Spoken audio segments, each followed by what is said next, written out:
सभी भक्तों को राधे राधे। आज का प्रसंग हनुमान जी की चतुरता को लेके और मंत्र की शुद्धि और अशुद्धि का उच्चारण करने से क्या परिणाम होते हैं, आज हम उस विषय पर चर्चा करेंगे। चलते हैं कथा की तरफ। एक दिन माता सीता और प्रभु श्री राम एक दूसरे से प्रसंग करते हुए अति प्रसन्न थे। लेकिन प्रभु श्री राम ने कहा कि सीता, यदि हनुमान न होते तो शायद मेरा और तुम्हारा दोबारा मिलन न होता। हम हनुमान के ऋणी हैं। तो माता सीता ने कहा, हे प्रभु, कभी आप हनुमान के बल की बड़ाई करते हैं, कभी आप उनके बुद्धि की बड़ाई करते हैं, कभी आप उनकी चतुरता की बड़ाई करते हैं। हमें कोई ऐसा प्रसंग आप सुनाएं लंका युद्ध के समय जब हनुमान जी ने अपनी चतुरता का प्रदर्शन किया हो। यह बात सुनकर प्रभु श्री राम अति प्रसन्न हुए। उन्होंने कहा, सीता, ध्यानपूर्वक आप उस प्रसंग को सुनिए जिसमें हनुमान जी की चतुरता का वर्णन कूट कूट के भरा पड़ा है।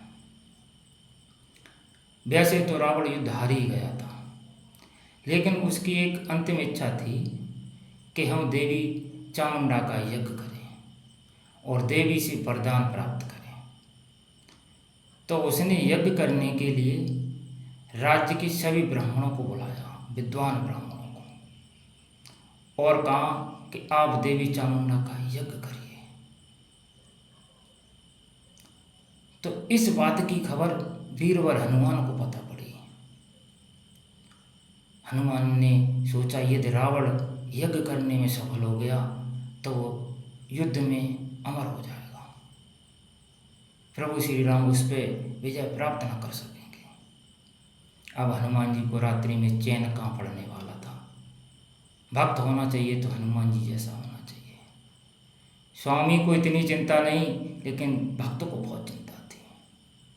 हनुमान जी ने ब्राह्मण का तुरंत ही वेश धारण किया। वो जो रावण का यज्ञ करने के लिए ब्राह्मण आए थे, उसी मंडली में हनुमान जी ब्राह्मण का वेश धारण कर शामिल हो गए और ब्राह्मणों की उन्होंने निस्वार्थ सेवा की।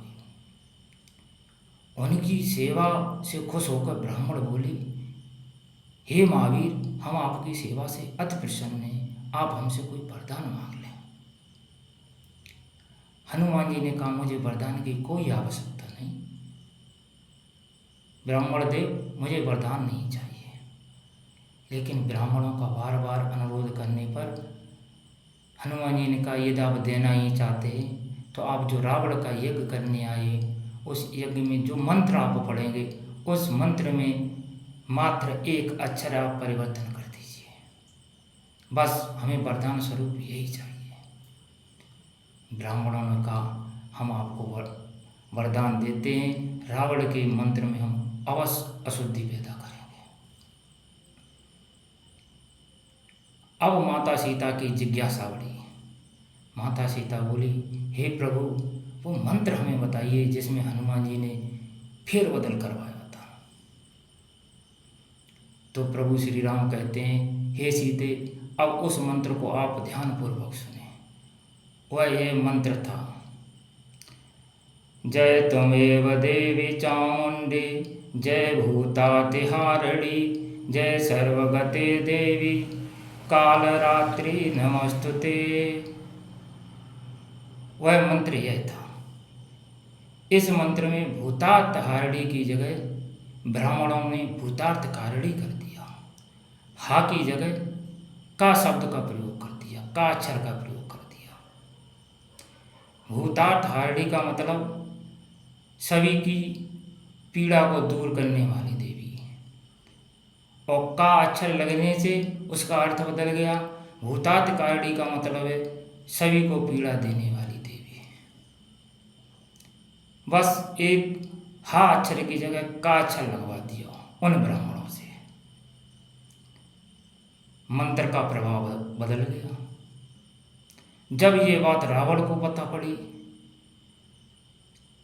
तो उसने भी हनुमान जी की चतुरता की प्रशंसा की कि ये वानर बल का स्वामी होने के साथ साथ चतुर भी है।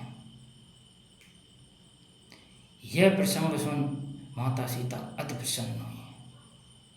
उन्होंने भी अब हनुमान जी की चतुरता की प्रशंसा की। इस कथा का आशय यह है, प्रत्येक व्यक्ति को मंत्र का ध्यानपूर्वक शुद्धि से उच्चारण करना चाहिए और धोखे से यदि मंत्र का कोई भी अक्षर परिवर्तन हो जाए तो वह मंत्र आपको फल नहीं देगा, आपको कष्ट देगा। बहुत से लोग कहते हैं कि मैं पूजा तो नित्य करता हूँ और मुझे उसका फल ही प्राप्त नहीं होता, तो कहीं ना कहीं मंत्रों का उच्चारण आप गलत कर रहे हैं। मंत्र तो वो औषधि है जिस प्रकार से यदि बीमार व्यक्ति को औषधि खिला दी जाए और वह औषधि उसे तुरंत असर करती है, इसी प्रकार यदि मंत्र शुद्ध तरीके से उच्चारण हो तो वह तुरंत असर करता है औषधि की तरह। तो आप यदि मंत्रों का उच्चारण कर रहे हैं पूजा के समय तो विशेष ध्यान रखें, मंत्रों को शुद्धि का विशेष ध्यान रखें। इन्हीं वचनों के साथ हम अपनी वाणी को विराम देते हैं। यदि कथा अच्छी लगी हो तो चैनल को लाइक और सब्सक्राइब करें। जय श्री राम।